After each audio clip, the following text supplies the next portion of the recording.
even if I lose everything right now, I still got my skills. Yeah. I can always go back and just be a general surgeon. Everybody always needs a general surgeon. I, I won't go hungry. Right. I don't care what happens. I can start from scratch and I'll get back up there.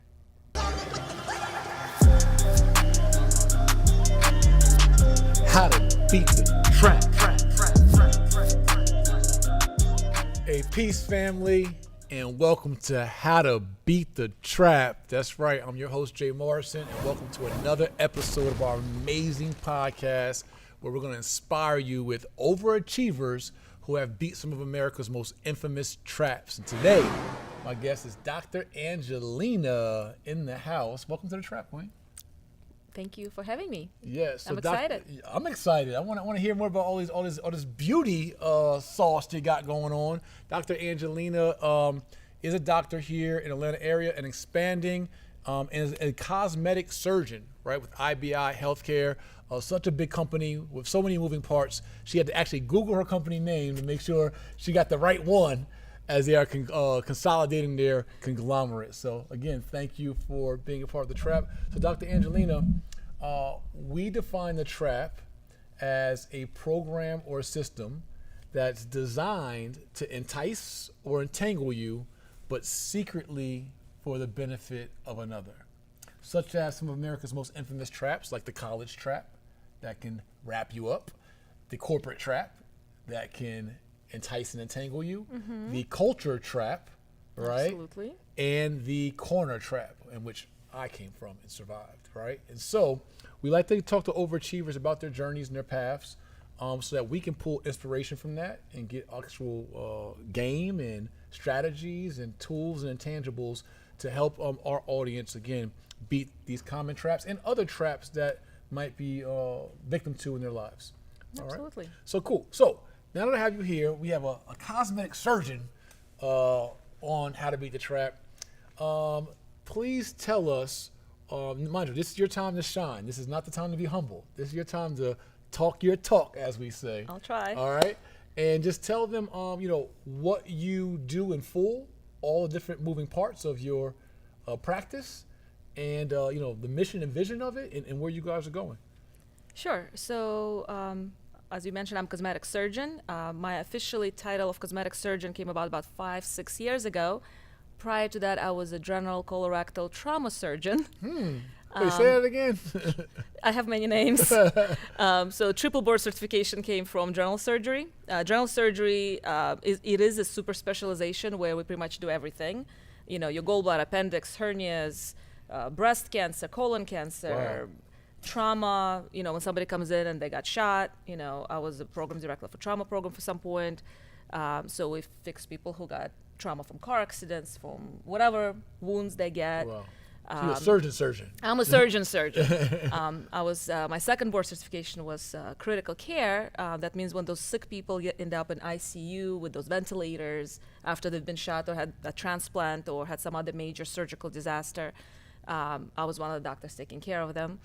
And then eventually we opened up our own practice. Me and my husband. My husband is also a general surgeon, bariatric surgeon. Wow. And we moved to Georgia and we started our own practice and grew it from there, which we get into in a minute. And we can go over a couple of different traps that we could fall into there. And so that's how Georgia Surgicare was born, a private practice where we really provide care to people in suburbs, not necessarily big city, because it's easier to find healthcare in a big city. But we were out in Monroe, Georgia. Okay, suburb. For sure. Well, like way past that suburb. Right. But there's no access to good healthcare out there. So that's how we started. We started with Georgia Surgicare, grew it, outgrew it. Then I started Surgicare Arts, which is my cosmetic side of it. And then we grew even further, now opening up in Florida as well. So that's how IBI Healthcare was born. But basically, the idea is to provide healthcare to everyone and not have people run around. If they're healthy enough and they don't need hospital services. So for example, my husband can do a weight loss surgery on somebody, which my big goal is to educate people about that, how to get healthy using surgical techniques as well. And then they can come back to me afterwards and I can take care of their skin issues, because that's a big self-esteem problem for people to have all that extra skin, or after having kids and having, mommy restorations. Gotcha. So we kind of package it as one big place, and people can really just be with us for many years, and we can take care of them. Wow. So from there, we grew and grew and grew, and that's how the name is changing. Awesome. As you were saying all that, I just had like dollar signs and money bags like popping in my head. It was like cha-ching, cha-ching, Healthcare cha-ching. is a little different, Okay. First, cha-ching, ching, you got to pay off your student loans. That trap. Yes, medical school trap. That's, it's a little bigger than your undergrad. Right. But yes, if you play it smart and use the resources in the community, and investors, and providing good care, and we're not trying to get rich for one person. We're not trying to do that. I'm not saying we're not there to make money. I got loans to pay like Right. everybody else, but we're not trying to overcharge people like Right. hospitals do. So hospitals, they trap people. They can do the same surgery we do, but they charge 60% more, 100% more. Wow. So we're really trying to streamline everything Gotcha. to make it available to more people, to So make kind of a- healthcare available to more people, quality healthcare. Quality healthcare, kind of a boutique service. Boutique service, good healthcare with highly trained surgeons. Both me and my husband trained at Cleveland Clinic, which is one of the best in the country. Everybody was making fun of us. They're like, really? You're going from this huge, basically a city of a hospital to a 2 operating room hospital like in Monroe, Georgia. Where the hell is Monroe, Georgia? Right. But we did it, Awesome. I want to get into a little bit of that. So I see where you're at today, right? You're expanding down to Florida, multiple states, multiple divisions and verticals within the business, really maximizing opportunity and your gifts and your skills. I see that you mentioned kind of the vision and mission to provide affordable healthcare, and high level quality healthcare to individuals who normally wouldn't be able to probably receive it. Correct. So let's back up, right? So when we go into the trap, before we just plow into the trap, we like to reverse engineer and really There were so many back traps. up, yeah, and find out. So let's talk about your upbringing. Let's talk about where you started Sure. in life, and where were you born, and what was growing up like? What was upbringing like? I grew up in a small town outside of Moscow, kind of like Monroe, Georgia, but in Moscow. Right. Outside of a city, same kind of couple hours away by car or train. My parents are not doctors. My father is a welder. My mom was a school teacher, Russian language teacher, so was pretty useless in America as far as the occupation. And we moved here as refugees. I'm Jewish, so of course there was a lot of persecution back there, and my family had opportunity to move here when I was How 15. old were you? I was 15. 15 when you moved. Well, 15. When I was growing up, I had no pressure. My parents were very, I don't know if it's me or them, because I have 2 other sisters, and I know they guide each of us differently. I was very independent from the start, so I kind of did my own thing. Nobody ever told me you have to go to college. However, there was never doubt in my mind. There was not a question that I would not go to college. Gotcha. It was like an automatic thing that I know would happen, because pretty much most of my relatives went to college that I knew. So were you the oldest, youngest, or middle? I'm the screwed up one. I'm middle. Oh man, geez, for you. So okay, middle child, and was the motivation to go to college because of the relatives? Was that just kind No, of the it's environment? just, it was or- never, it was just kind of the thing that's going to happen. It's kind of like you're a kid and you're going to kindergarten. Next thing you know, you're going to go to first grade. Like there's never a question in your mind, like, should I go to first? No, you're going to go to first grade. Like it was a thing in my head that, I'm good. That's what I do. Right. I never had plans of like pretty weddings or birthday parties or, like none of the girly dreams, like the way people like to think about it. I think being a girl is another trap. Like people have different expectations from girls. We were raised more like boys. My father was, like most men in Russian military. It was just like, you do things like okay, 3 seconds to get ready. Right. Are you gonna stay home? real So we were not necessarily strictly just though. regimen, yeah. And then we never been. My parents never told me like, you the girl, you should clean up the house and cook, or you're not gonna find yourself a man. Right. Like never. Wow. If somebody tried to tell me that, I'll be looking at them like, you're just weird. Like, how's that related to me in any Gotcha. way?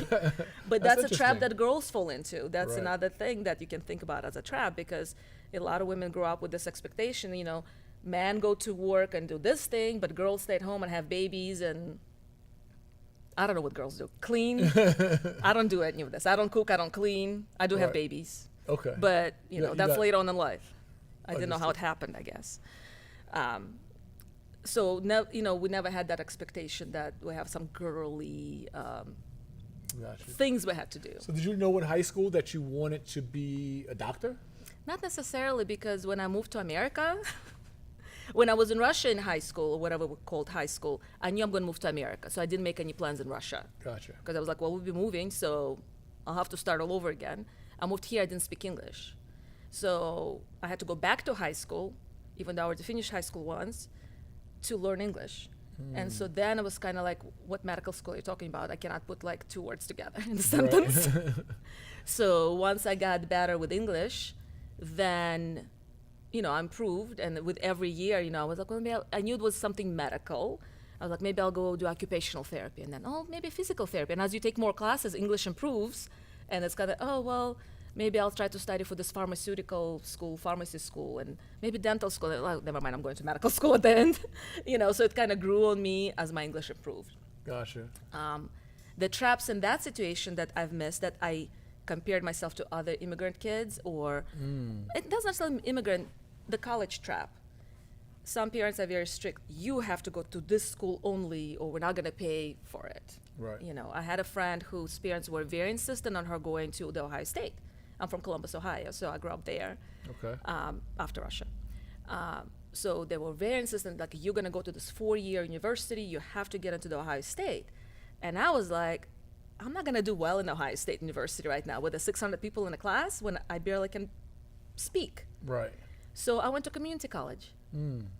I found a cheaper way out because I had to pay for it myself. I had to work 2 jobs to pay for whatever I did. Boston market to start with.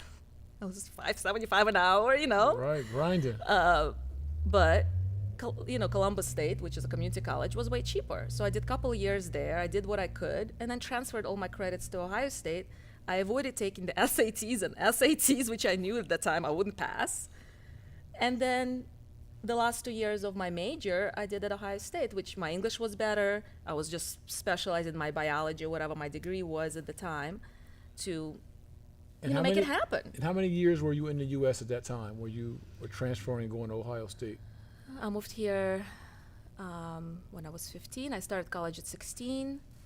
So 2 years later, when I was 18, I transferred to Ohio State. And I graduated when I was 20. Okay. So even though I lost a little time with the whole English fiasco and doing the extra year of high school, I still kind of made up the time. Awesome. And so at that time, you kind of knew you wanted to go into medical as you were going into So by Ohio the end State? of the Ohio State, then I was pre-med, and I was planning to go to med school, but still I was not going. Actually took another year off afterwards. Not off, I still took like extra classes, even though I graduated.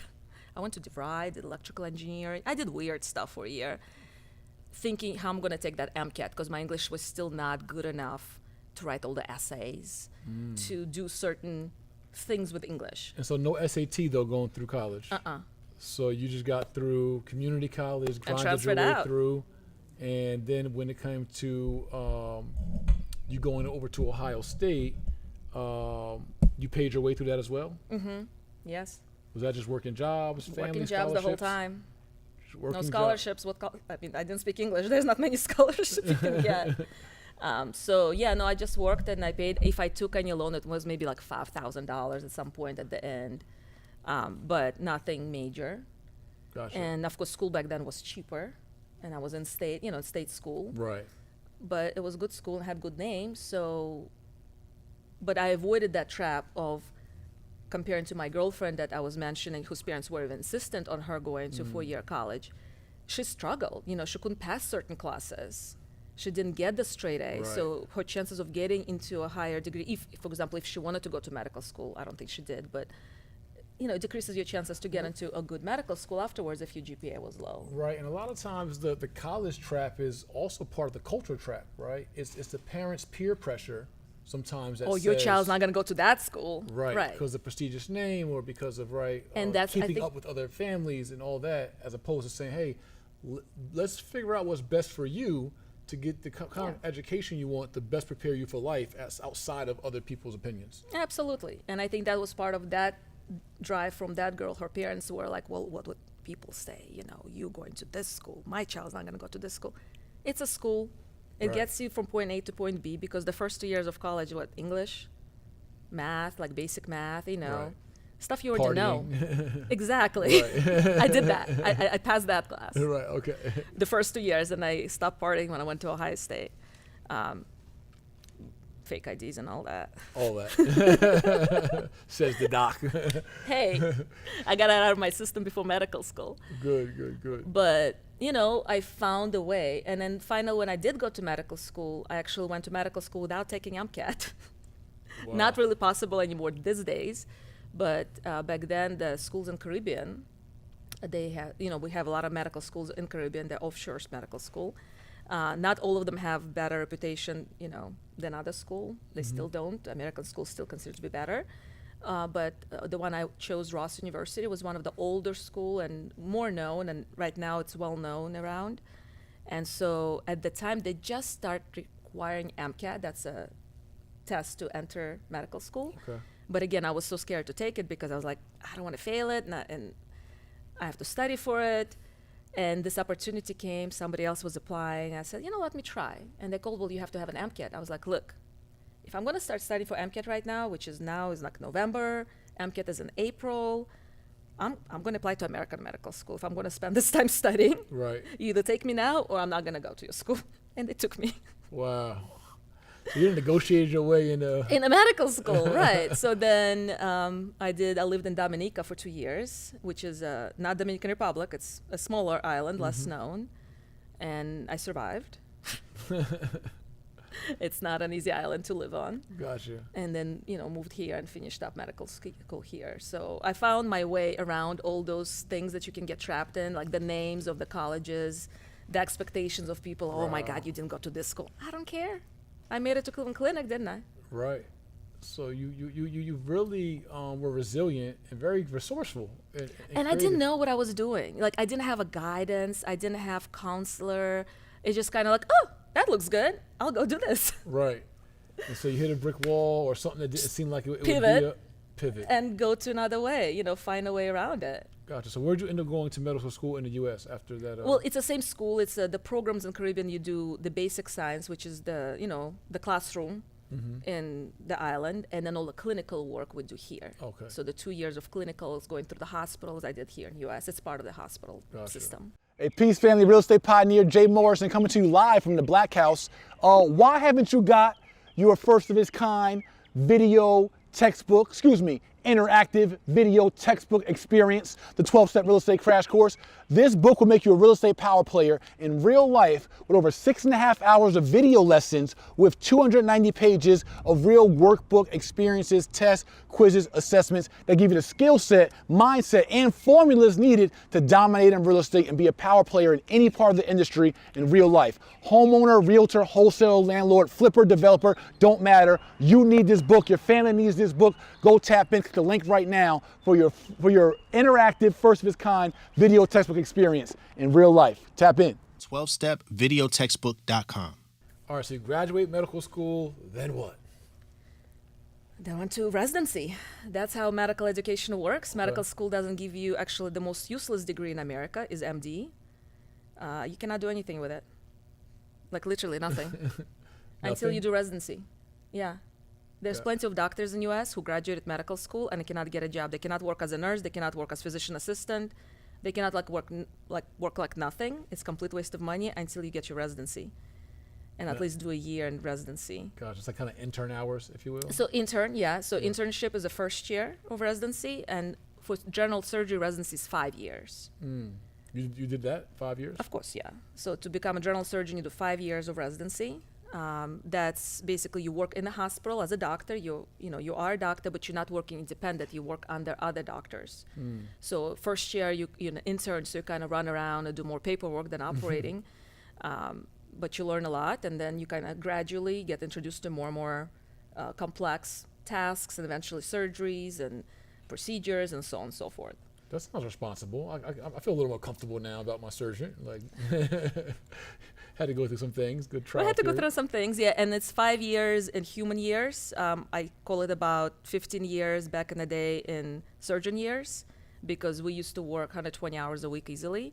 That includes some studying and whatever else we had to do for all our other testing we still have to do during residency. Nowadays they cap them at 80, but back then it was still, I would say, lot of about hours. 15 years of surgeon years. Wow. So okay, you get through your residency.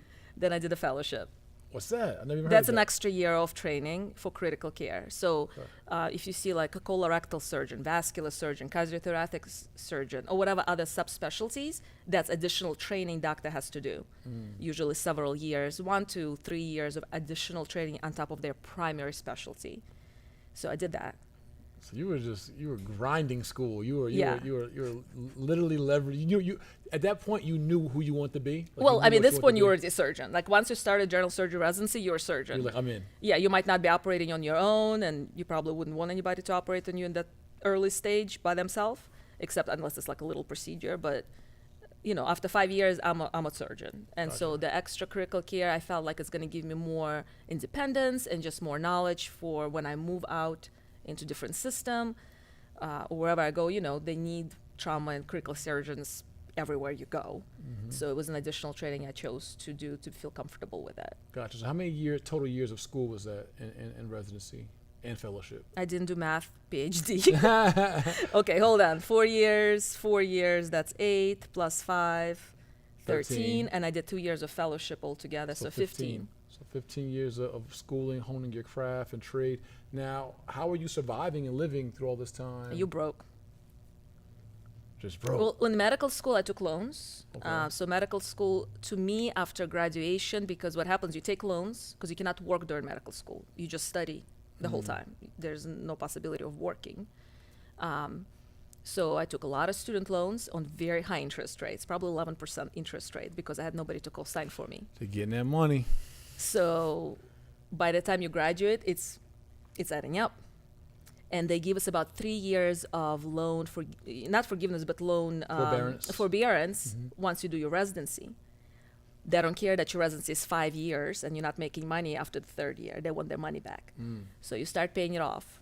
And so as a resident, I think they paid us back then like $39,000 to start with for the year of work, which sounds okay for some people, but then remember you're working 120-hour shifts. Right, you're working triple the amount. So it's less than minimum wage actually, if you calculate the hours. And then at the third year, when the student repayment starts to go in, and that was like $1,100 a month, your paycheck is basically gone between the car payment, the house payment, and the loan. So there was a couple of years, like my second and third year of residency, I probably had like $2 a day for food. I had no food. Wow. My sister came in the house and she was like she came to visit me from Columbus. I lived in Cleveland for residency. My sister lives in Columbus. She came to visit me once in a while. She opens up the fridge like, is that the milk I bought for you 4 months ago? I'm like, yep, still there. It was obviously no, like a spoiled milk, but that's the only thing in the fridge the whole time. Like I had no money to buy food. So what kept you motivated during that time? Well, you have no choice. You got to finish it. Well, you got a choice. You can quit. You can't because you're stuck with the loans. So you're invested. Well, you're very invested because there's the light at the end of the tunnel. Once you finish this, you'll be able to make some money back and pay it off. All right, so you got through the 15 years of schooling and training, and then what was your first, real world experience after that? So what we did, because my husband was there too, he was 1 year ahead of me. Were you guys married then? We got married in 2009. So we were together for a few years. We waited for him to graduate his residency, and then we got married. Gotcha. But so you graduated residency first? He got out 1 year ahead of me. Okay, gotcha. Ahead of you, excuse me.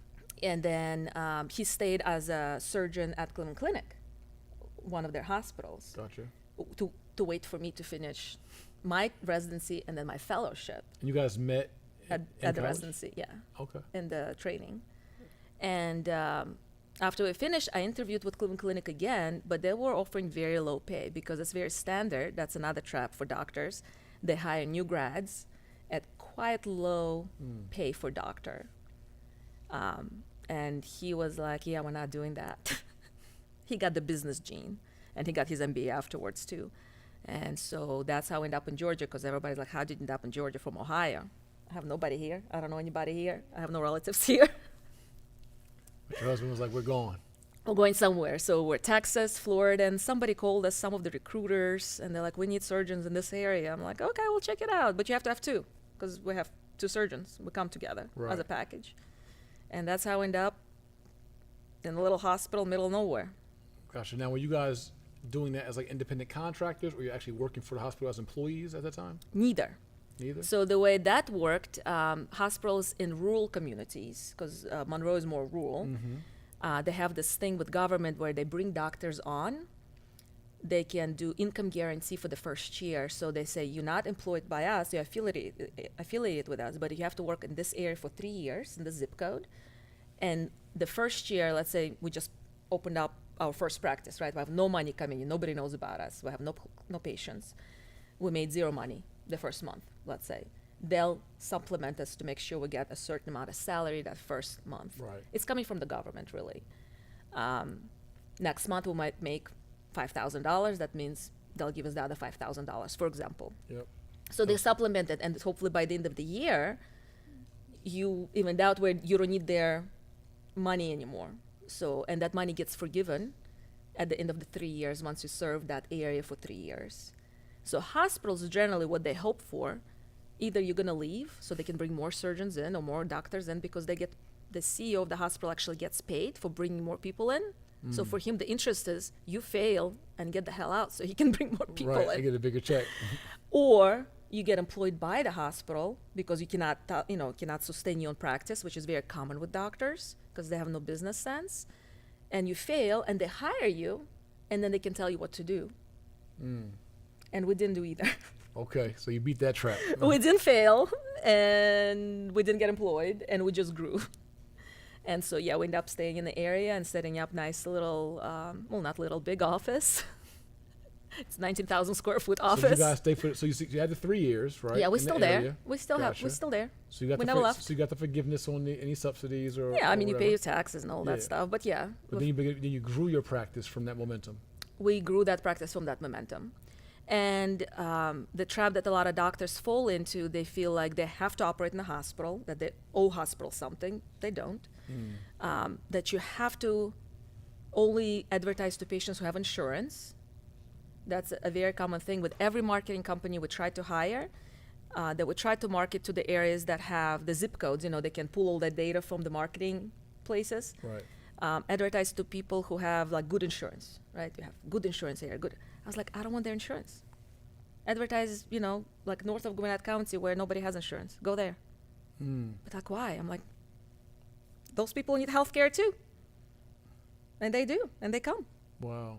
That didn't make you concerned that they'd have the money to pay bills or make payments and all that? For the services, yeah. That the people you were advertising to. well, they have to pay cash. So it's upfront. You want this, you got to cash out. That's how it works everywhere else in the world. Right. Problem with insurance is the unpredictable. When people come to the hospital and we noticed it, and we tried to fight it, but you can't fight with the hospital, right? The huge system. As one doctor, you're going to get in trouble. If you have some gallbladder, have you heard of gallbladder, right? A lot of people get them out. But if it's not bad enough to kill you, you're going to go to the hospital. If you don't have insurance or you have Medicaid, they'll scan you. They'll get a CAT scan in the emergency room. They'll give you some medicine, and they'll say, surgeon said it's not life-threatening. Here's some antibiotic. Here's some pain pills. Go follow up with the surgeon as outpatient.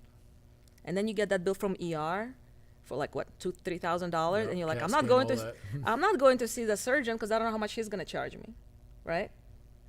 And so a month later, same thing happens. You come back to ER. They scan you. They say it's not life-threatening. Here's some pain pills. Here's antibiotic. Medical trap. It's a medical trap. And we've seen patients who would come in without insurance like every other month. And you look at their list of visits, and they've been to ER every other month with the same exact symptom. Like, just get the gallbladder out. I don't need their payment. I'm just going to go get it out. Obviously, the hospital loses money, or they probably get it from the state. At that point, I was like, I just want to help them. I just want to get that gallbladder out so I don't have to see them every other month in ER. Right. And so that's how our surgery center was born. We built our own surgery center. Nice. Because every time we try to take a patient who need the service without insurance to the hospital, we call and say, hey, how much, I want to bring a patient in with no insurance, how much is going to cost them? I know how much I'm going to charge. How much are you going to charge them for that gallbladder surgery? How much is anesthesia going to charge them for that gallbladder surgery? And nobody can give you an answer. Wow. Or they'll come up with like $20,000. I'm like, well, hell with gallbladder, I'll buy a house. Right? So when we build a surgery center, we can control the cost. We can actually say, look, we don't need the hospital here. You can come here and I can tell you exactly how much it's going to cost you ahead of time. No surprise bills. Right. And it's going to be a fraction of the cost that the hospital is going to charge you. You're the hospital competition. I don't think so. I mean, they get all the sick people. They get people who cannot be operated on an outpatient surgery center, right? Right. They have to choose healthier. I mean, they might have a problem at the moment, but they're overall healthy person. Gotcha. Sick people go to the hospital, and that's what it should be. Gotcha. Okay. So, you have these different practice focuses, and I know cosmetic is something that we talked about. So let's talk about that focus and what you guys offer in the space of beauty, health, weight loss, cosmetic. Sure. Well, see, you put weight loss and cosmetic in one sentence. It's not the same? A lot of people confuse it, and that's kind of like my education component here, that Sure. I have a lot of patients who come in, and how it started. My husband started doing what we call them like service lines. You know, we had a heartburn service line, hernia service line, and then we started doing weight loss service line. So that's for patients who need to lose weight, the gastric sleeve, gastric bypass, all the surgeries that you think people know about nowadays. They don't. A lot of people don't know.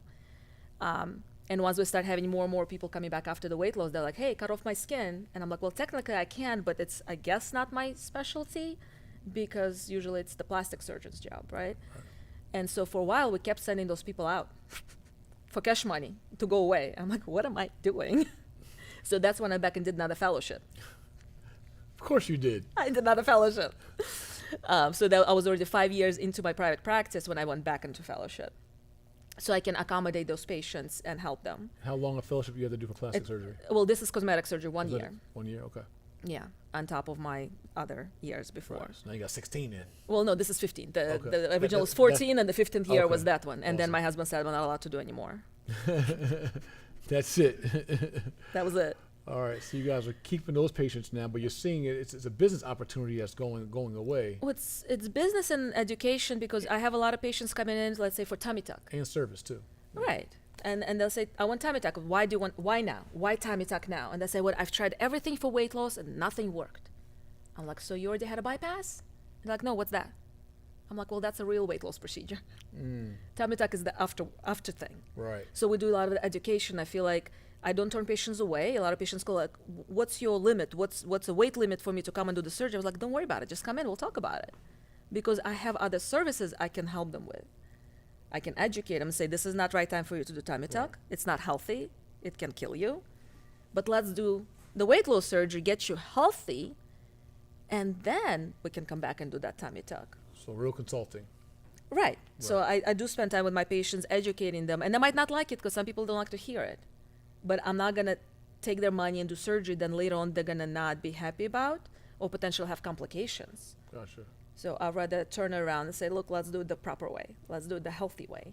From a weight perspective, what's the heaviest, if you will, or largest client you've taken on and have serviced and helped? God, I have to ask myself. I think one of our first patients, we did gastric sleeve, so that's actual weight loss surgery, not cosmetic surgery. I know if you've done large people in a surgery center, we have some limits, but I know we had one guy that on a personal was 425 pounds, and he went down to 220.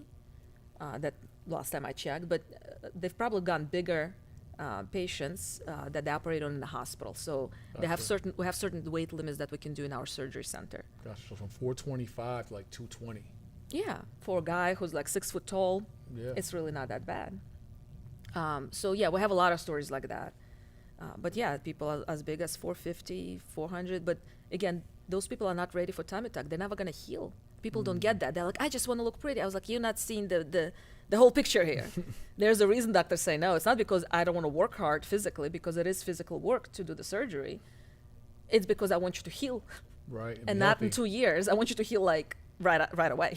Right. And I want you to be happy and not miserable. So we have that kind of conversation, and we do whatever we can to help them. Gotcha. To What other kind of cosmetic surgeries do you guys do? So all the mommy makeovers, which generally include like the breast surgery, belly surgery, transvaginal procedures. I know it's a guy's show here, but hopefully it's for everybody. For everybody. But we're trying to normalize female parts, and babies do a number down there. So part of my mommy makeover, I add those procedures too. Thigh lifts, arm lifts, facelifts, skin tightenings. We do pretty much the Break whole down to thing. you, what's a transvaginal surgery? Well, we have they're not always surgery, they're procedures to Procedure. tighten things. Okay. So very common thing that a lot of women take for like, oh, that's how it is. I had a baby, so now I will pee every time I sneeze, Very common problem. A huge business doing procedures for overactive bladders or urinary incontinence.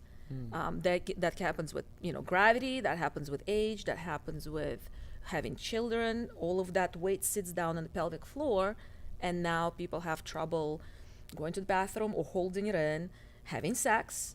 As women age, or for example, somebody who had maybe breast cancer, they're not allowed to use certain hormonal supplements, things drying out. So we can do procedures to try to rejuvenate tissue so women can enjoy their life again. So awesome. it's really try to restore women's health and See, pelvic floor. I asked that, and why I do like that is because we have a pretty, my audience is probably more male than female, but we have a pretty high female audience, and I just like helping people, right? And you just never know, may not be the most people in the world. It's not always volume, right? So as an educator and a speaker, when I go speak, I say whether it's 3 people or 300, I'm still showing up and showing up the same way. And so I look at this opportunity the same way, right? It Right. may not get the most liked views or whatever, reach the widest audience, but if this podcast helps somebody get healthier or meet a need, I feel like our job is Absolutely. done, right? And those are the things people don't talk about. Because everybody, mommy makeover, boobs. And I was like, no, that's not mommy makeover. That's not all kids ruin. Right. There's other things that get And ruined. people just get into this, I guess, another trap of assuming just because it's happening, nobody talks about it, nobody asks about it, or we're not allowed to say the word vagina. That means we have to deal with it for the rest of our lives. Right. And people get miserable. And there are things we can do to,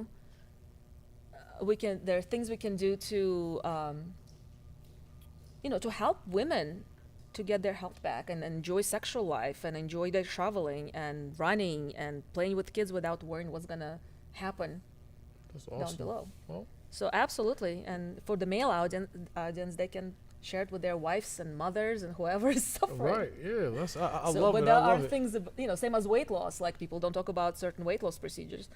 Same as the female procedures. Yeah. So very knowledgeable. I'm learning and we're Awesome. educating. Tell and, me if I'm going too much into certain subjects, no, because some of the stuff, I get like so into it, and I'm like, I'll be talking about it No, all I day. want you to be passionate. I want you to talk about it. Right now, we're going to talk about what I call my trap analysis. Yes. Right. And so as I look at your journey, what I really love is when you use the word pivots. I'm a big pivoter, right? If something's not working, right, you make a different pivot, you make a different decision. And I've seen that, you were able to leverage the college trap, although you had to kind of like get sucked in a little bit to the medical debt, but that was just part of how it's set up. You have no choice if you have that Right. profession. But here's the cool part though. Dr. Angelina was able to leverage the college trap by taking on the loans, 11% interest, right? It sucks. It's compounding, all that. All those years. And the corporate trap, they tried to get her enticed and entangled, right? To either work for the hospital or fail. But she and her husband were able to leverage those opportunities to create their own practice, right? And multiple verticals in that practice by her being resilient and understanding that she can be an owner of the business and do it, your way, right? And Absolutely. so I think that was a great thing. A lot of people do get sucked into what's the norm. So that's what the trap is, right? We say a program or a system designed to entice or entangle you, but secretly for the benefit of another, that hospital play, right?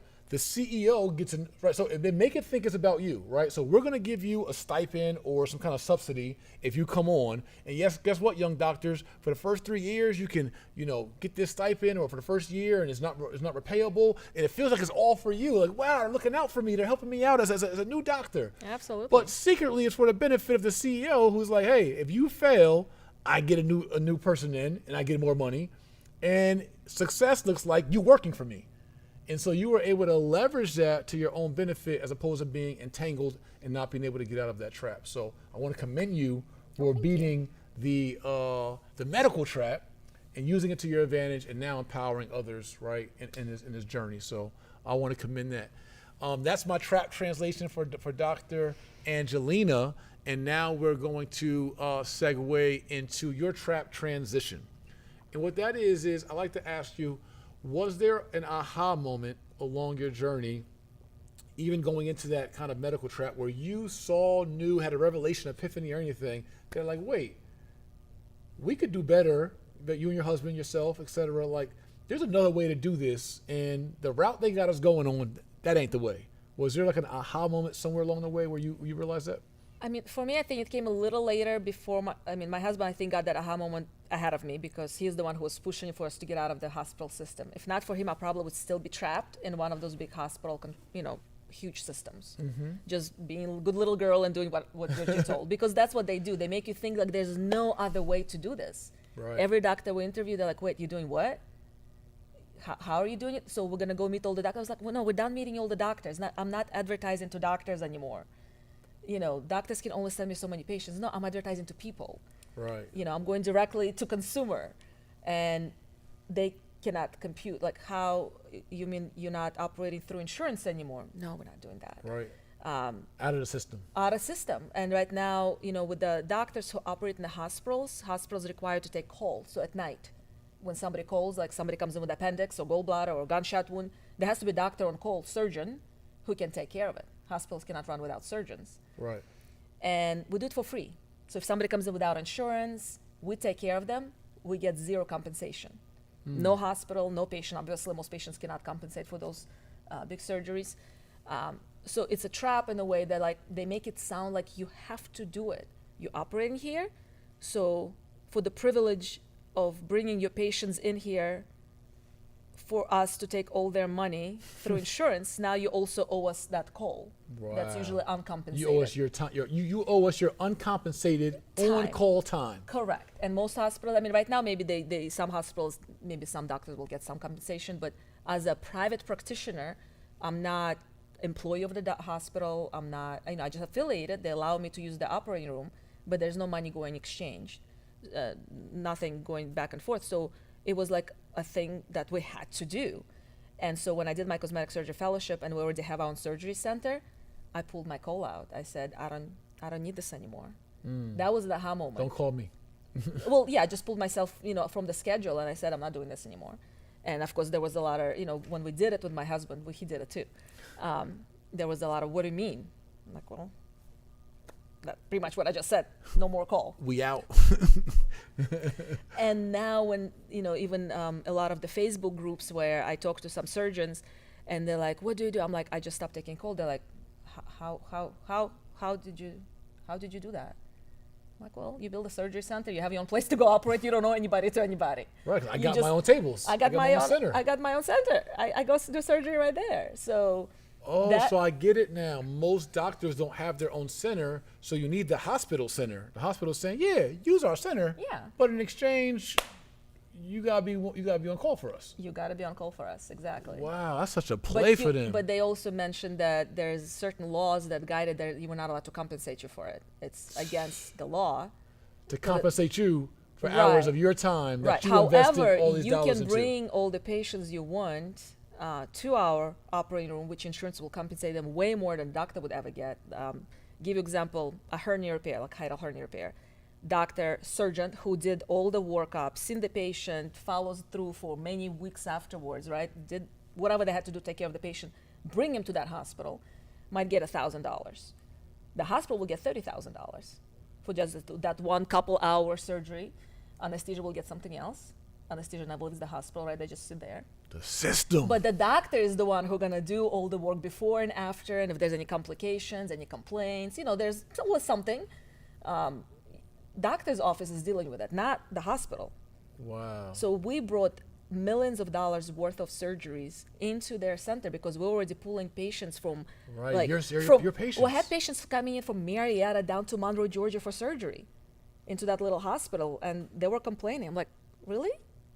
Those patients don't know where Monroe is. They don't know where Loganville is.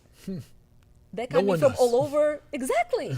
We have those patients driving hour and a half, 2 hours, flying out from other states to come to this little hospital, and you're gonna give me crap. I'm like, we're not doing it anymore. So aha moment was I said, no more call. Don't wake me up at night. Wow. Take control of your own destiny. Yes. I love it. I need to It's open me up a hospital. When you've been awake every night for like years and not get paid for it half the time, Gee, that's the hustle, man. Jeez. then you're like, The system. done. Awesome. Good for you for breaking free. All right, so now I got to put you in what we call a trap seat. The trap seat is kind of our hot seat. Oh, Yes, and we do a segment called Trap Blown, right? That's where we kind of blow up the trap. Okay. And so I'm going to ask you just a couple of different questions. Not too heavy, but a little heavy. All Oh my right. God. So the first one is there a moment during your career or your journey that just is an amazing moment, like where you just like unbelievable to you, like I can't believe like I've accomplished this, that we've accomplished it, that I've done this, that I've met this person, I've been here, something you was afforded to do in life from your works and your efforts. What's like a mind-blowing moment of something like just, the girl from the small town 2 hours from Moscow, Russia, who came over to the States, who couldn't speak any English, who went through 15 years of school, but now I had this amazing opportunity or thing happen in my life? Well, we built that one opportunity, but right now I think me and my husband were talking just a few weeks ago, kind of like just looking at everything that we built. Have hundreds of employees. We have 4 surgery centers. Wow. Got a few cars. I might have a shoe and car problem. Follow me on Instagram for shoes. But just kind of looking back, and I have 3 kids. I end up having, by the way, 2 little kids during the whole time in Georgia. So Busy. the second fellowship was still breastfeeding, and just kind of looking back at it was just the whole picture. Like we'll be all right. Like there's nothing else. Whatever else happens, it doesn't matter. Like we'll be okay. Right. And it's not because we have a lot of money. We invest everything back into our centers, but even if I lose everything right now, I still got my skills. Yeah. I can always go back and just be a general surgeon. Everybody always needs a general surgeon. I won't go hungry. Right. You got experiences. we got experiences. Basically at this point is where you can say, I don't care what happens. I can start from scratch and I'll get back up there. And that's a good feeling, right? That's freedom. That's a good that's the freedom. It's Right. not just like you not counting every penny. I'm not saying I'm spending crazy or doing anything like that. But it's not about a number. It's not about number. It's more just knowing like I'm comfortable. I got what I need. And then if everything goes to crap, I'll be okay to get back up. Yep. That's how I think too. So you'll be able to Because I know life can happen. And and that's I keep life telling my does happen. patients, don't use that as an excuse for gaining weight. Yeah, Corona happened. Something else happened. Car accident happened. it can happen. There's always going to be like you basically expectations. Something's always going to happen. And then just knowing that whatever happens, you'll figure it out. So you said a couple hundred employees? I think we're at 100 something. 100 something I don't know employees? anymore. But over 100 employees. Something. Yeah. So many you don't know anymore. I don't know anymore. That And I'm the many employees. CEO. That many employees. Yeah, comfortable. Because until about 4 years ago, I did all the payroll myself. I did QuickBooks for like 20 entities myself. Wow. With all I'm reconciliations definitely and a everything. bookkeeper in that out. I'm definitely. I held it close. So on the weekends when I'm not operating, I was like in the office going through all the checks, Wow. whatever. Doing reconciling, controls, all that. I don't know why I did it. I don't know why I didn't give it up quicker. So I just gave it up. So as soon as I gave up the payroll, don't ask me how many employees I have. Gotcha. Several. Enough. Right. Enough. All right. So tell us about, though, 2 of the cars you have. So you got some cars. Just 2? Just tell us. Tell me about 4 of them. Then. Go ahead. You go. Okay, the baby, it's like 2016. It's the AMG, the GTS AMG. Nice. That's my favorite one. That's your favorite one? Yeah, because I always wanted to have like a sports car. I mean, I was a car fanatic before I had any money, but we had a surgeon that actually worked for us at some point, and here we are working hard, putting all money back. I'm not paying myself too much. I was like kind of whatever we paid basic salary, and then just put it back all in the building. And this guy we hired, he's having good life. He's going out of town every weekend. He living better than y'all. He got like a regular SUV, and then he got himself a Porsche. I'm like, honey, how much is that car? So I got I convinced him that we should share a car. So we got like one that's a little upgrade from regular Porsche. So that was the AMG. And then, which other one? I mean, the 911 is nice. 911, sweet. The Turbo S. You like fast cars. We got a few fast cars, and then, a couple, like the Model X, actually. I have one of those too. Model X. What's that? Tesla. Oh, okay. Yeah. All right. That's my kid's favorite car because they like that one. Awesome. All right. So now just give me one moment from your life, right, that you kind of blow yourself up a little bit. So one moment in your life that you regret or embarrassed by, that you're like, you know what, if I could have that moment back or that day back or that decision back, I take it back. I don't know if I have regrets. I learned not to do that. I'm not saying there was no embarrassing moments. Give me an embarrassing moment. Well, I can't think back now. I'm so bad at this. You're going to get me an embarrassing moment right now. Yes, I want one. I don't care if you left the bathroom with toilet paper still in your shoe. I want an embarrassing moment. Well, when I was little, I've done it. When I was a baby, in school, I'll always do something stupid like that. I can't think of anything. Oh, you're too cool. She's too cool. She's. I'm not saying there's not. Trust me, I do know. stupid crap all the time. It's definitely on the spot. It's definitely on the spot. But as far as regrets, I mean, I've done stupid stuff. I've been married and divorced. I've done, I've done maybe not the smartest financial decisions, but I just decided to not look back and feel regret, kind of moving forward. Life, though. It is. Because you can leave, things still happen in my head when I sit at night. Sometimes I can't sleep because I'm replaying things that happen. But I always say, just let's move on. Can't change that. Do better next time. Learning lesson. Let's go. Learn your lesson. Let's move. Because you're gonna get stuck. You're gonna get depressed. You know. That's the fact. So. I might change that question up because I don't want to getting caught up in that. You might leave how to beat the trap and be all in your head or something. Let's stay on the positive side. Yes, positive side. All right, cool. So this is our last segment of the trap seat, which is our trap cheat sheet.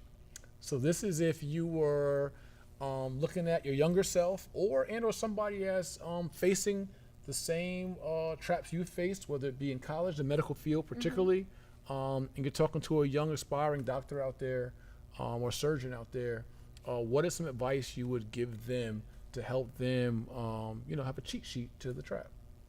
Well, in healthcare, actually, I was speaking to a medical student today in my office about don't believe the hospitals. Don't believe them. Don't believe them. They have all the protocols in place just for reimbursement purposes. Use your own brain. Use your own head. If something doesn't feel right, research it.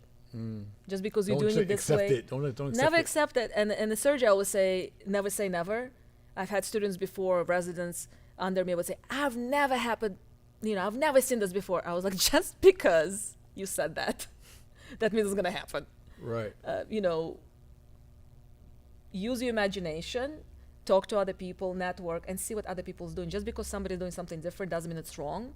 It might not be your cup of tea, but it means there's other way of doing stuff. Right. And so for medical professionals specifically right now, with the push to buy out all the private practices and just, like Piedmont right now buying everything out, right? Cleveland Clinic did that in Ohio years ago. Everywhere you go, just one system. You're trapped in one place. They trap the hospitals the same way. They want a monopoly. Exactly. And then they make everybody feel like this is the only way. you can't go outside. You can't, no, you got to stay here and do this way. And so people can't wrap their head around, like, there's another way, like what we're doing. We're not using insurances. We're not using doctors to advertise. Step back and look at the big picture. Why are you there? Are you doing what you wanted to do to start with? A lot of doctors get that, I'm going to grow up and I'll be a doctor. I'm going to help people. And here they are, they're just paper pushers now. Being told by a hospital what to do, what not to do, which tests to do, which not to do. You're not using your brain anymore. So just think, step back, look at the bigger picture. Dr. Angelina, a medical revolutionary. Protect this woman at all costs. She is disrupting the medical industry, you and your husband, by doing great work. And I love how you're thinking outside the box. That's what this is all about, is that there's so many ways to pursue our careers, pursue our end results. We don't have to be told or influenced just by a culture or by a system or by a program how it should be done. Or title. Or all that, yeah. Just because your title says something, just step back and do something else, that's fine. You could pivot. Pivot? You like that word? Yeah, I love that word. I'm telling you, it's important. So many people get stuck on a trajectory and track. They'll never turn to the left, they'll never turn to the right, or they'll never just turn around. They'll just get stuck on one track because they were told they should or they could, and they just never, right? So it's like, I think that's so important for all of us to kind of just be fluid. Right. And don't forget the nearest exit is behind you. The nearest exit is behind you, trap bar. Simple like as the that airplanes. is. The nearest exit is behind you. You ain't even got to go that route. Exactly. That goes for the corner trap, the medical trap, the college trap, the corporate trap. You don't got to get stuck in any of these. Don't get stuck. Don't get stuck systems. in your specialty. Don't get stuck in, and it doesn't mean you have to go and relearn stuff, redo everything. There's just so many options. I love it, and that spirit is obviously serves you and your family well. So far, so good. So far, so good. All right, says the woman who can't remember how many employees she has right now. I didn't know I'm going to have that question. I would have prepared. No, I would have brought statistics. Honestly, I don't know how many I have. It's okay. And it ain't 100. But 100 sounds good. It's a nice round number. It's a nice number, yeah. I'm like, I don't know, a couple dozen, a few dozen, somewhere in there. So, Dr. Angelina, tell everyone where they can find your practice, find you, get consultation even for your services. Where can they tap in? Sure. Right now, the easiest way is Surgicare Arts website and Instagram, surgicarearts.com or Surgicare Arts on Instagram. And then I have the phone number. I wrote it down. Let's do it. Give it to them. I got a paper. Hotline. 423-528-9175. There you go. Call up for your consult, right? For all different cares for yourself, men and women, health concerns, weight loss, beauty, etc. Trauma. You get shot and you're near Monroe, Georgia. Please don't come to me. Go to the hospital. I'm done with that. But thank you so much for visiting the trap and really giving us some high-level game that can serve so many of us so many well. Even if we're not a medical professional, I think there's a lot of gems and jewels we can pull from Dr. Angelina's journey. And think about it. At 15 years old, she couldn't even speak English. And I'm only 25. Only 25. In 10 years. In 10 years, she did a 15-year residency. She is amazing. Right, so guys, it's an opportunity for all of us to be able to pull some resource and gain from this in our introspective lives. Again, thank you for joining me, and we're going to see how we can get some referrals and get some more people over to your practice to work with you. Thank you for hanging out with us, family. We got some more gems from Dr. Angelina, who is 3-time board certified cosmetic surgeon and more, who just came in and showed us what a medical revolutionary looks like in the trap.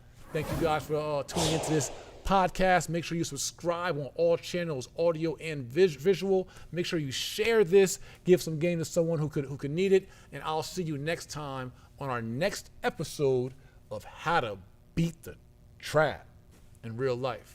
Hey, peace family, it's Jay Morrison, co-founder of the Legacy Center here in Atlanta, Georgia. And I want to invite you all to be a virtual member of our building, our Class A office space, also known as the Black House. from anywhere in the world, you can house your business here in Atlanta, Georgia, and have your virtual address be our address. Get your own suite number. You also can get our virtual notary services, our virtual receptionist services, have a telephone line for your team, and get access to our meeting rooms, conference rooms, and get 1 day per month to actually visit our building and house your business here in real life. Family, this opportunity is just $40 per month or $300 for the year. A super discount for you to be able to have a Class A office space, house your business address 2 miles from Tyler Perry's studio, 5 minutes from the world's busiest airport, right here in amazing Atlanta, Georgia at legacycenter.com.